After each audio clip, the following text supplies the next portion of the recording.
माँ गंगा को नमन करती काशी की इस नगरी में आपका स्वागत है। नमस्कार, आप देख रहे हैं तेजस्विनी, आपके साथ मैं हूं ममता चोपड़ा और तेजस्विनी की टीम पहुंची हुई है आध्यात्मिक सांस्कृतिक केंद्र की नगरी काशी में। और जब काशी के हम अलग अलग रंगों की बात करते हैं तो उसमें सांस्कृतिक रंगों की अपनी ही खूबसूरती है। आज हमारे मेहमान काशी से ही हैं और विश्व में उन्होंने अपनी एक अनोखी जगह बनाई है, क्योंकि वो आविष्कारक हैं शंकर गिटार की। शंकर गिटार क्या है आपको दिखाएंगे भी और आपको सुनाएंगे भी, लेकिन उनकी खासियत यह है कि उन्होंने शंकर गिटार पर अपनी एक अलग तरह की शैली विकसित की और हिंदुस्तानी शास्त्रीय संगीत को उन्होंने इस शंकर गिटार के माध्यम से देश विदेश तक पहुंचाया और अनेक मंचों पर उन्होंने पुरस्कार और सम्मान भी प्राप्त किए हैं। हमारी आज की तेजस्विनी हैं शंकर गिटार के आविष्कारक और जानी मानी संगीतज्ञ डॉक्टर कमला शंकर।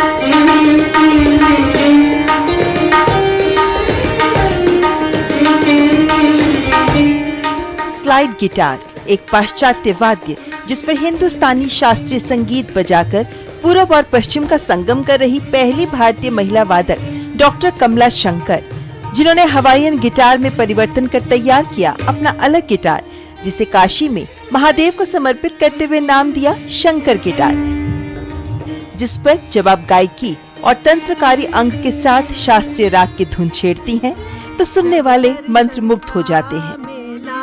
जग दर्शन का मेला उड़ जाएगा।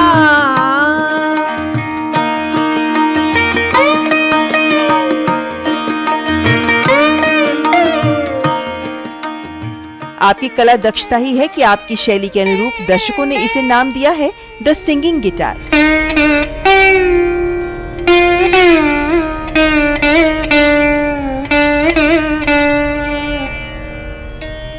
दक्षिण भारतीय परिवार में तंजौर में जन्मी, लेकिन बनारस में पली बढ़ी। बचपन से ही गायन की शिक्षा पंडित अमरनाथ मिश्रा के सानिध्य में प्राप्त की, लेकिन 12 वर्ष की उम्र पर जब हवाईयन स्लाइड गिटार से रूबरू हुई तो इससे ही प्रेम हो गया।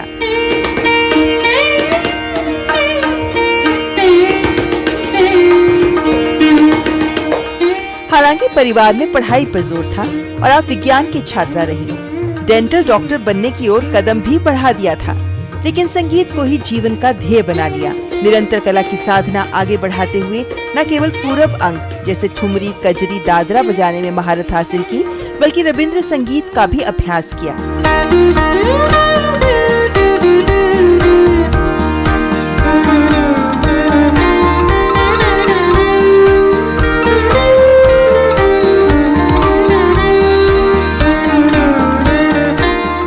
आप पहली वादक हैं जिन्होंने स्लाइड गिटार में पीएचडी भी की है। और फिर शिवनाथ भट्टाचार्य जी और पंडित छन्नूलाल मिश्र जी के छत्र छाया में संगीत विधा को आगे बढ़ाया।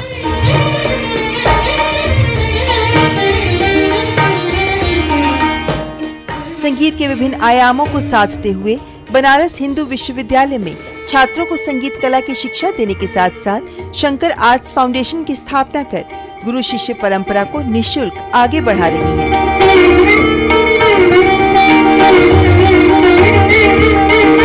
प्रतिवर्ष शंकर म्यूजिक फेस्टिवल का आयोजन कर युवा प्रतिभाओं को मंच प्रदान करती हैं। विभिन्न मंचों पर सम्मानित और हिंदुस्तानी शास्त्रीय संगीत को देश विदेश में स्लाइड गिटार के माध्यम से प्रसिद्धि दिला रही हैं डॉक्टर कमला शंकर। तो आइए करते हैं मुलाकात डॉक्टर कमला शंकर से, जो इस वक्त हमारे साथ अस्सी घाट पर ही उपस्थित हैं। बहुत बहुत स्वागत कमला जी आपका हमारे तेजस्विनी कार्यक्रम में। नमस्कार ममता जी। यहाँ पे चूंकि हम घाट पे खड़े हैं, तो सबसे पहले क्योंकि आपने गायन और संगीत वाद्य को अपनाया है, जीवन में समर्पित किया है अपने आप को उसके लिए, तो ऐसे में ये काशी का जो आध्यात्मिक माहौल है और जो BHU है जहाँ पे आप रही हैं, कितना प्रभाव इनका पड़ा है एक कलाकार के तौर पर आपकी शख्सियत पर?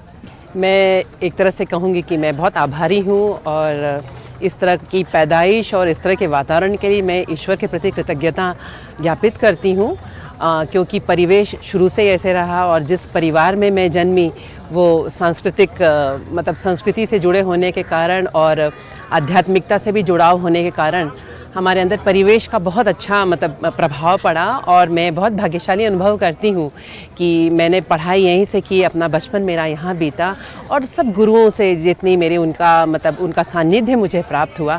तो मेरे पास शब्द नहीं, मैं क्या क्या गिनाऊँ, पर मैं अपने आप को बहुत ही आभारी महसूस करती हूँ और हमेशा करती रहूँगी।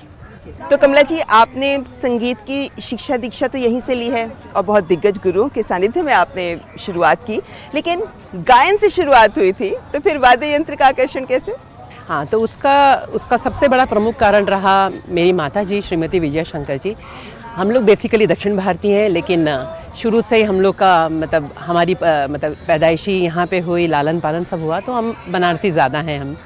तो माता जी शुरू से ही वो गायिका भी रही हैं, तो बड़ी प्रभावित रही हैं, तो उनको शुरू से मन था कि मेरी दोनों बेटियां गायन में आएँ।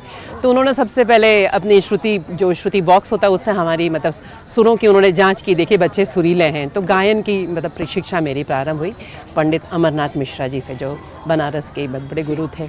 उनके पास 6-7 साल रहने के बाद फिर मेरे अंदर अचानक से गिटार के प्रति एक स्वाभाविक रुझान उत्पन्न हुआ, क्योंकि बनारस में गिटार में शास्त्रीय संगीत बहुत लोग बजाते रहे हैं। तो मन में बड़ी इच्छा हुई कि क्यों नहीं इस वाद्य को, अनायासी उसके प्रति एक आकर्षण उत्पन्न हुआ जिसको मैं बता नहीं सकती हूँ। तो गुरु डॉक्टर शिवनाथ भट्टाचार्य जी से मेरी मुलाकात हुई और मैंने कहा कि मेरे को ये वाद्य सीखना है। तो जब मेरी अवस्था 12 साल की थी तो मैंने गिटार उठाया। क्या बात! तो नन्ही कमला शंकर जी ने गिटार को अपना लिया, लेकिन वो तो हवाइन गिटार था ना, और हवाइन गिटार के बाद आप शंकर गिटार तक आई। माना जाता है कि आपने शंकर गिटार का आविष्कार किया। जी, एक्चुअली मैं बता दूं ममता जी, हवाईयन गिटार का ही ये मॉडिफाइड रूप है Shankar guitar. It's nothing different from that. बस ये कि तारों की संख्या बढ़ गई है इसमें, और जो हमने तरफ के तार और कुछ उसमें बनावट में जो परिवर्तन किया है, उससे क्या जो हमारा भारतीय शास्त्रीय संगीत है उसके अनुकूल उस वाद्य यंत्र को बनाया है। हवाईयन गिटार का ही ये रूप है actually. This is Hawaiian guitar. इसलिए मैं लिखती हूँ Shankar slide guitar, because Hawaiian guitar का एक दूसरा नाम स्लाइड गिटार भी है। तो ये शंकर स्लाइड गिटार कैसा बजता है, कैसा होता है, और डॉक्टर कमला शंकर का इसमें क्या क्षमताएं हैं, आइए आपको रूबरू कराते हैं, आपको लिए चलते हैं डॉक्टर कमला शंकर के संगीत की दुनिया में।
जो आपने खूबसूरत सी रचना हमें सुनाई है, क्या विशेषता है इसकी? जी ममता जी, अभी मैं जो बजा रही थी ये कजरी था, और कजरी वर्षा ऋतु में ख़ास तौर से बजाया जाता है। और बनारस की हूँ तो कजरी, बनारसी कजरी, मिर्ज़ापुरी कजरी बहुत फेमस है और बहुत अच्छा लगता है। वर्षा ऋतु में ख़ास इसको कलाकार गाते बजाते हैं, और इसके बोल थे बरसन लागे बदरवा रूम झूम के। क्या बात है।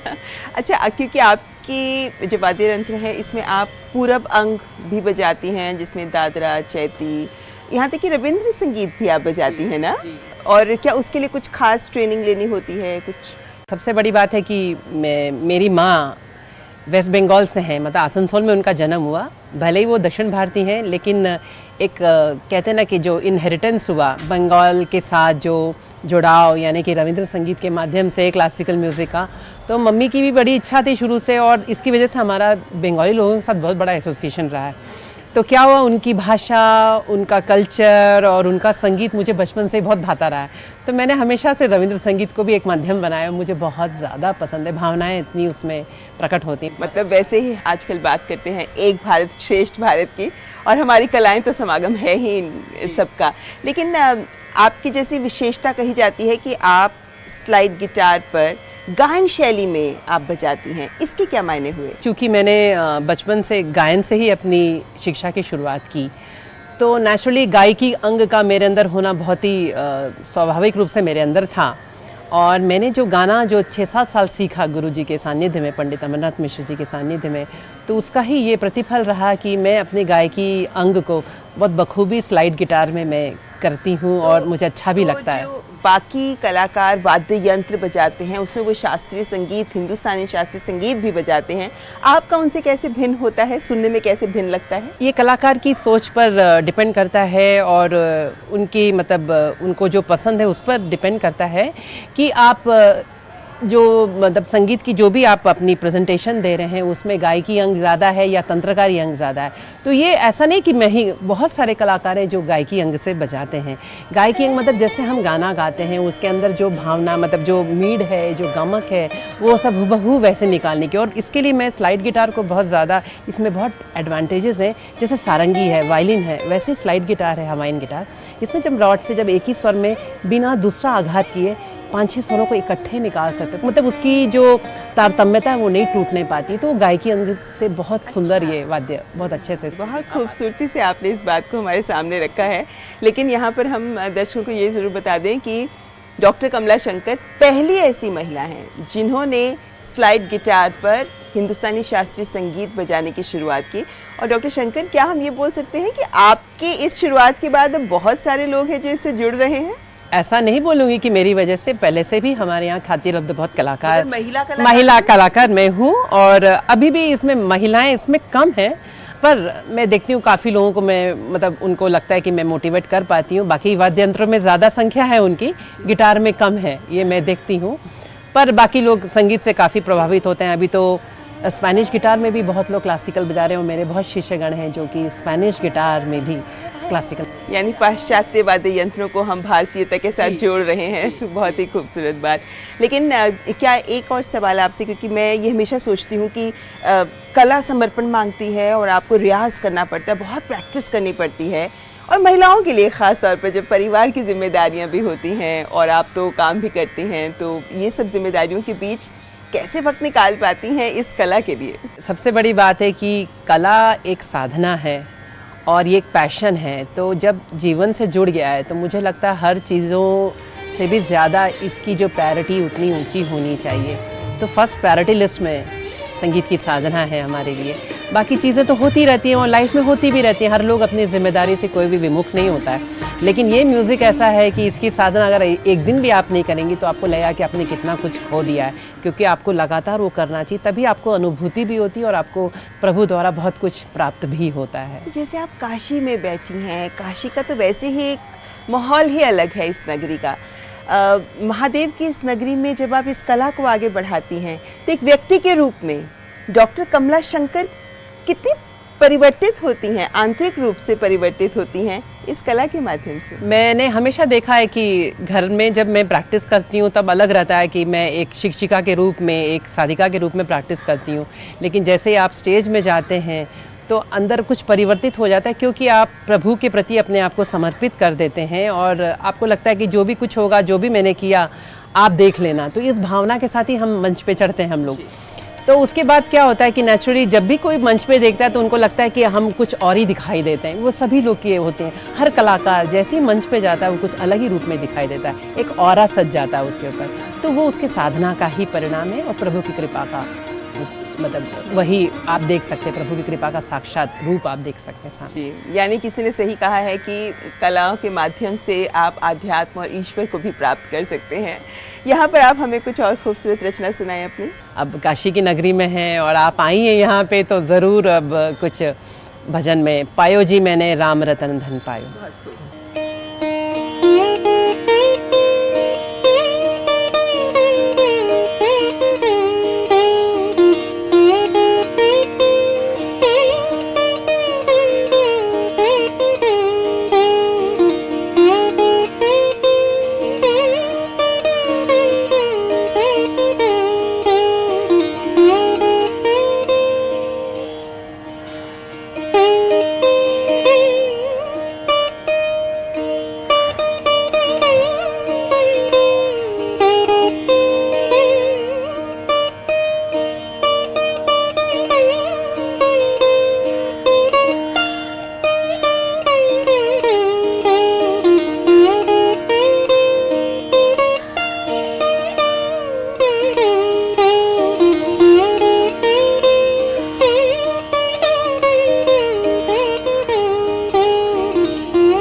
बहुत खूब, वाकई लग रहा है जैसे आपका वाद्य यंत्र गा रहा है।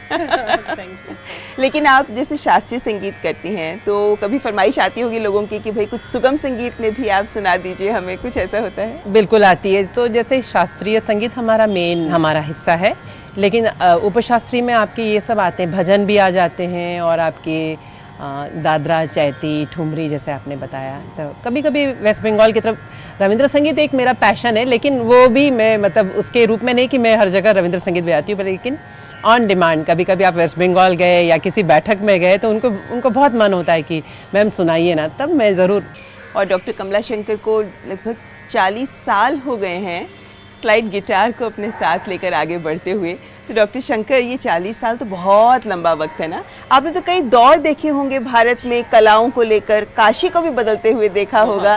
क्या रंग देखे ये बदलते दौर में आपने? काफ़ी मैं चेंजेस देख रही हूँ, क्योंकि हम लोग जब छोटे थे तो किस प्रकार हम लोग मंदिर के प्रांगण में घुस जाते थे, गलियाँ होती थी और बहुत आसानी से हम दर्शन करके आते थे। अब इतना बड़ा इंफ्रास्ट्रक्चर बदल गया है तो लगता नहीं है कि ये वही जहाँ पे हम दर्शन करते थे। और वही घाटों में भी काफ़ी परिवर्तन हो गया है, उसके रख रखाव में और उसका जो विस्तार जो हुआ है बहुत अच्छे से, मतलब और सड़क में भी काफ़ी इसके में हुआ है। कला के साथ भी बहुत कुछ हुआ, क्योंकि मैंने बहुत कुछ देखा। जो हम गुणी कलाकारों को सुनते आते थे, फिर उनका स्टेज गया, फिर बाकी भी जो कलाकार आ रहे हैं उनको भी सुन रहे हैं, तो एक काफ़ी असर होता है कि आजकल के भी जो कलाकार हैं काफ़ी अच्छे से अपनी प्रस्तुतिकरण देते हैं, काफ़ी इंटेलिजेंट हैं और काफ़ी गुणी हैं सब।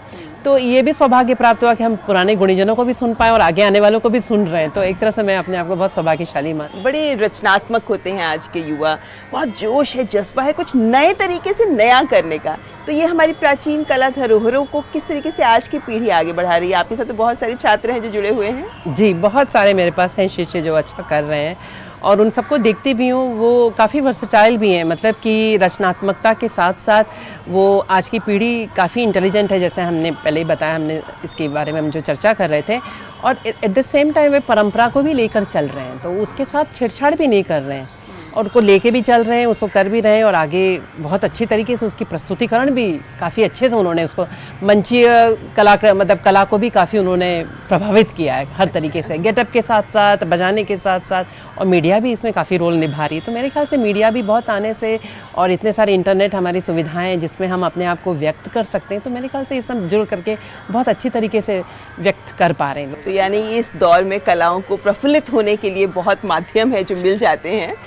लेकिन आप जैसे विश्व भर में जाती हैं, परफॉर्म करती हैं ना, तो चूंकि आपने कहा कि भारत में तो बहुत कम महिलाएं हैं, तो भारत में भी आप अलग अलग जगहों पे जाती हैं, तो क्या प्रतिक्रियाएं सुनने को मिलती हैं आपको? नहीं, बहुत अच्छा लगता है। कई बार ऐसा भी होता है कि खासकर गिटार के साथ, गिटार को लोग जानते हैं पर कई जगह पे ऐसा भी होता है कि जब वो मुझे बजाते हुए देखते तो उनको आश्चर्य होता है कि मैम इसमें हमने पहले कभी क्लासिकल सुना नहीं, और ऐसा भी होता है। तो बहुत अच्छा लगता है, मिलीजुली प्रतिक्रियाएं मिलती हैं और अच्छा भी लगता है, लोग सुनते भी हैं। और आखिर घूम फिर के तो हम संगीत साधक ही लोग हैं हम लोग, तो संगीत अच्छा होना चाहिए, वाद्य यंत्र कुछ भी हो, गाना हो या वाद्य हो, संगीत अच्छा होना चाहिए। बिल्कुल ठीक बात है। एक वाद्य यंत्र को अपनाना, क्योंकि आप गायन है, गायन आपके अंदर से एक आवाज़ आती है, आप उसको सुधारते चले जाते हैं। एक वाद्य यंत्र को अपनाना होता है और उसमें रमना होता है।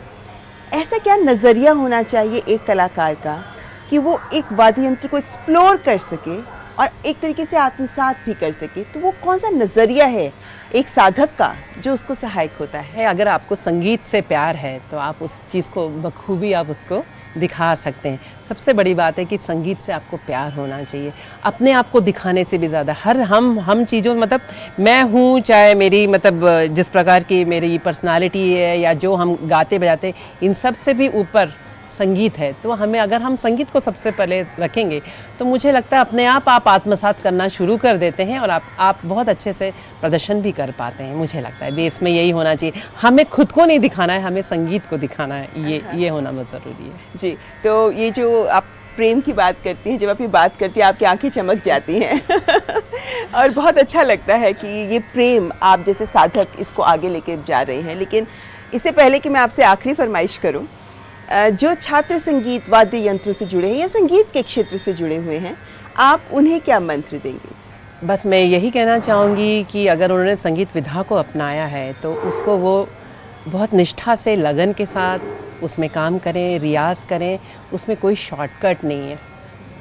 होता ना, कई बार लोगों के मन में, कई बच्चे पूछते हैं कि मैम जल्दी से जल्दी कैसा होगा? जल्दी से जल्दी नहीं हो सकता है, इसमें कोई शॉर्टकट नहीं है।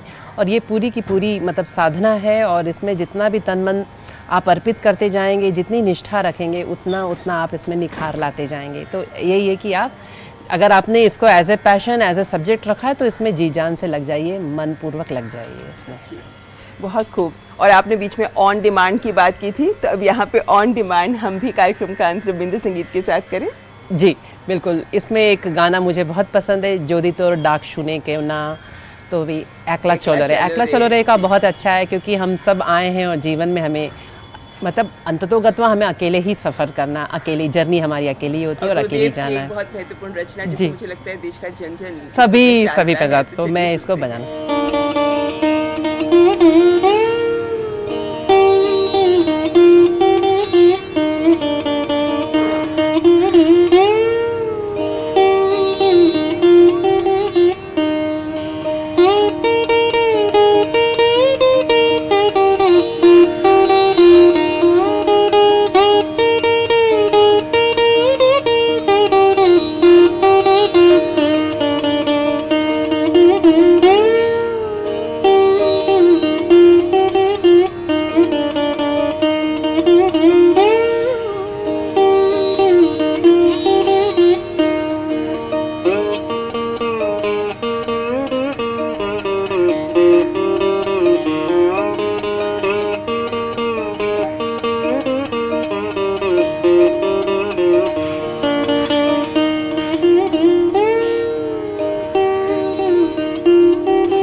बहुत खूब। जिस तरीके से आपने तार बदली और उसमें पिच चेंज हो गई, बहुत बढ़िया, वाकई बहुत आनंदित। बहुत शुक्रिया आपका हमारी तेजस्विनी के कार्यक्रम को अपने सुरों से सजाने के लिए। बहुत बहुत शुक्रिया डॉक्टर कमला शंकर, और हमारी ढेरों शुभकामनाएं आपके साथ। जैसे आप अगली पीढ़ी को अपना ज्ञान आगे दे रही हैं, आपका तप और आपकी साधना यूं ही निखरती रहे। धन्यवाद ममता जी, थैंक यू सो मच। तो ये था आज का संगीतमय सफर तेजस्विनी का। कैसा लगा आपको ये अंक? हमें लिख भेजिए। हमारा ईमेल आईडी tejaswini.ddnews@gmail.com। अगले हफ्ते फिर हाजिर होंगे एक और तेजस्विनी के साथ। फिलहाल हमारी पूरी टीम को दीजिए इजाजत। नमस्कार। खामोशियों की है जुबान, चल दे तू चल दे कारवां, वो है जहां, वो है जहां, लगती है जैसे आसमां, वो है यही वो रोशनी, तेजस्विनी तेजस्विनी तेजस्विनी तेजस्विनी तेजस्विनी तेजस्विनी तेजस्विनी। हर दिन हर पल बनती खबरें, बदलती दुनिया, हम लेकर आते हैं आपके लिए बड़ी खबरें, संपूर्ण कवरेज, ताकि आप रहें खबरों के बीच हमारे साथ। मिड डे प्राइम हिंदी सोमवार से शुक्रवार दोपहर 1 बजे